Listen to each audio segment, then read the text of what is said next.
medals. Okay, so I'm really eager to talk about this all-female Lord of the Flies thing and why it's so stupid, so I really want to get to that. But before I get to that, I first want to talk about this cartoon that came out in Politico. If you want to know why there's a cultural divide in this country, it's because even the things that ought to bring us together can still be used to tear us apart. Okay, here is a cartoon that came out yesterday from Politico. The author, the creator of this atrocity, his name is Matt Worker, I believe, and if you can't see it, what it shows is a helicopter with the U.S. logo on it, trying to rescue a guy. The guy is obviously supposed to be a Texan, right? And he is sitting there in a shirt that is a Confederate flag and a cowboy hat and boots. For some reason, his jeans are tucked into his boots. I've never met a Texan who actually tucks his jeans into his boots. But in any case, he's there in a basket, and next to him is a flag that says, "Don't tread on me," as he's being picked up from the waters. And then the guy is shouting, "Angels sent by God." And then there's a house next to him, and the water is up to the roof of the house. And on top, there is a sign that says secede, like Texas secede.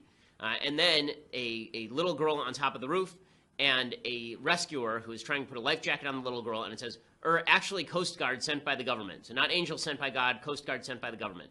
There are so many things wrong with this idiotic comic that it's almost impossible to hit them all.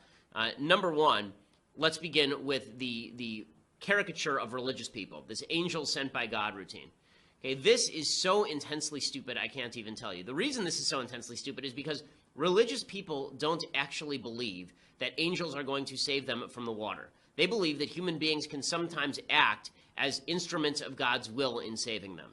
Okay, there's a very famous religious joke. Every religious person knows this joke, but for those who are not religious in the audience, this is something religious people tell. This is a religious person joke, okay? Here's the joke. Isn't that good? But here's the joke. Okay, the joke is there's a flood, and there's a guy who's trapped in the flood. And so he prays to God, and he says, "God, please send me help." And next thing he knows, a car drives up and says, "Hop in, dude. It's time to get out of here." And he says, "Listen, I've talked to God. God is going to send me help." So the car drives away. Next thing that happens, a boat comes up. And the guy in the boat says, "Jump in." And the religious guy says, "No, no, no. I've prayed to God. God will help me." So the boat motors away. And here comes a helicopter. And the helicopter comes and says to the religious guy, "Dude, jump in," lowers a rope to him. He says, "No, no, no. God is going to save me."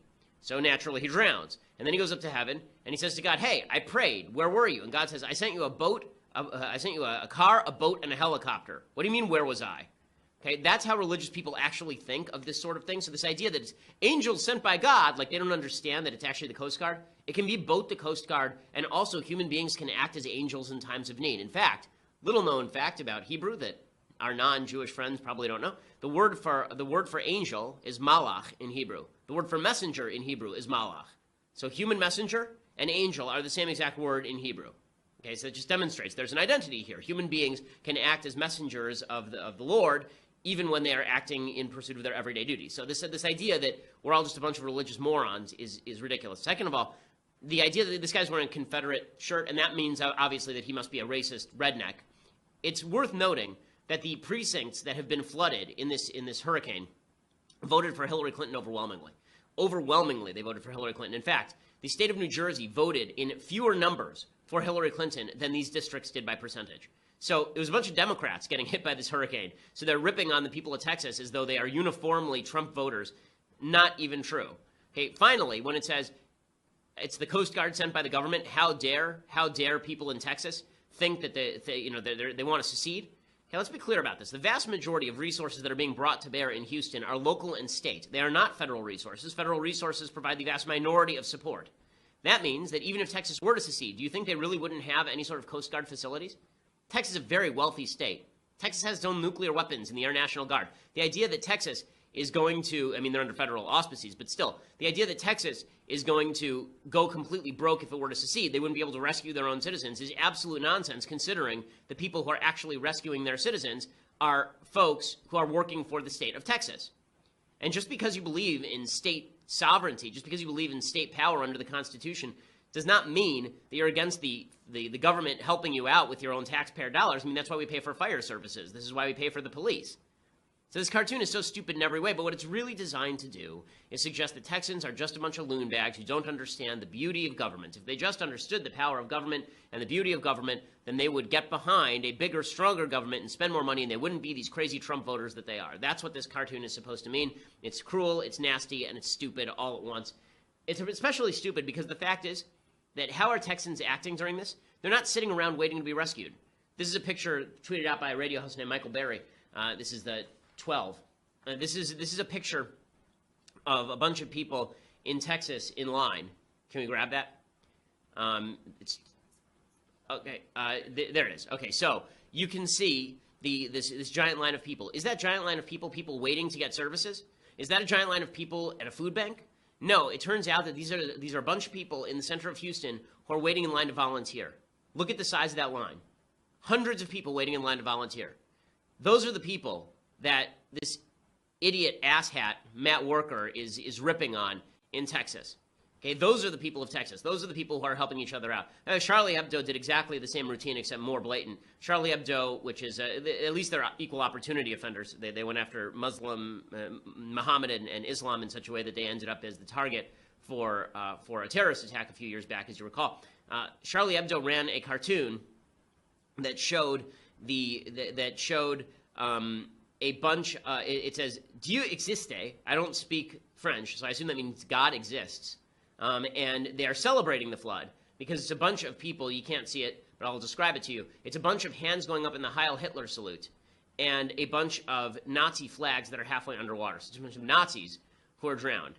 It says the cover of the magazine is totally captioned, "God exists. He drowned all the neo-Nazis of Texas." Again, the districts were a bunch of Democrats. Second, the people of Texas are not neo-Nazis. This is insane. The racial makeup of the city is not. Let me give you the racial makeup of the city of Texas according to the census of 2000. Okay, it's 49.3% white, which includes Hispanic.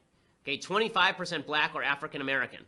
So that means that this is one of the most diverse cities in America, and they're saying that it's a bunch of white supremacists. But again, the left stereotypes have no end here, and they're really quite horrifying and disgusting. And you wonder why people react by saying that they'll vote for Trump?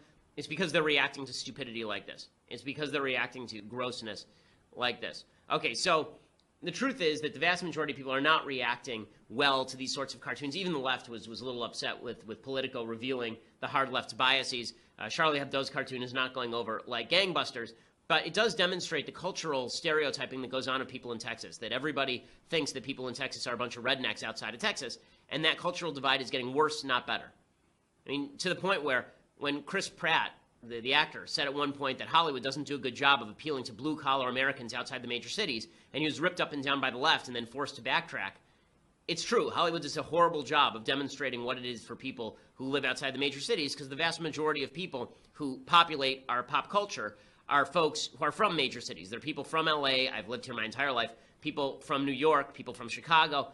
They mostly come from big cities. The myth of the person who comes from Kansas and hits it big in Hollywood, it happens, it's true, but the vast majority of people who work in Hollywood are from Hollywood. The vast majority of people who write are from New York or Hollywood. The vast majority of people making our entertainment are like that, and that's why they have such scorn for people that they've never met halfway across the country who are suffering at this time. Okay, so this is the sort of scene that we saw back in February.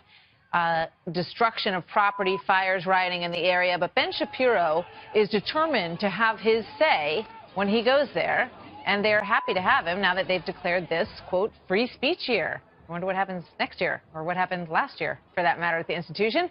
But anyway, they are insisting that the college Republicans pay $15 grand for security when Ben Shapiro speaks there. And this comes days after the school's chancellor touted this new free speech initiative at Berkeley. Watch. I believe that any attack on free speech, no matter how abhorrent the views are that are expressed, is an attack on the right of free speech for us all. Well, there you go. So now, a $15,000 man, Ben Shapiro, editor-in-chief of DailyWire.com. Ben, good evening. Good to see you. So what do you think about this fee? Is it fair? Are you going to pay it? And what are you going to get for it, I guess, is the biggest question. I mean, Young America's Foundation has already said that they're going to pay the fee. As far as it being fair, no. I mean, life isn't fair, I guess. They should be providing security. I'm a taxpayer in the state of California. I promise you I pay much more than that in taxes to the state of California every year. So I guess I get to pay for the security twice over. But here's sort of what I'm telling people who want to come. We have a 2,000-seat stadium or auditorium that is opening up. They haven't provided the link yet, but you can go over to YAF.org, and you can start to reserve your seat there. what I've been saying to people is don't show up ready to do battle with Antifa. We foresee that Antifa will probably show up and try to cause violence. Do not come ready to do violence in defense of my free speech rights. We just paid so that Berkeley will do it, right? Either Berkeley is going to protect my free speech rights or they're not. Now we get to see as a nation whether Berkeley is going to keep its word to protect free speech even when Antifa shows up. And the last thing that I want is some bloody battle out in the streets with people who think they're protecting my free speech rights who aren't members of the government. The whole point here is that Berkeley and their administration have to do the job they've been pledging to do. You know, I mean, we've seen what happened here in the past, and we're showing it again. I think one of the biggest concerns is whether or not the police will intercede. In some of these situations, we've seen them reluctant to get in the middle of it, I guess in part for fear of causing, you know, things to escalate even further. But you see the destruction that happens when they don't. 100%. 100%. I mean, we had the situation at Cal State Los Angeles, and we actually had to file a lawsuit against Cal State Los Angeles because we felt that the police had been told to stand down by the administration. So this, again, is going to be a test of the administration. It's going to be a test of the police. Are you going to fulfill your promise to protect free speech, or are you just going to sound off about it in the press and then allow Antifa and the far left to do whatever they want to shut down speech with which they disagree?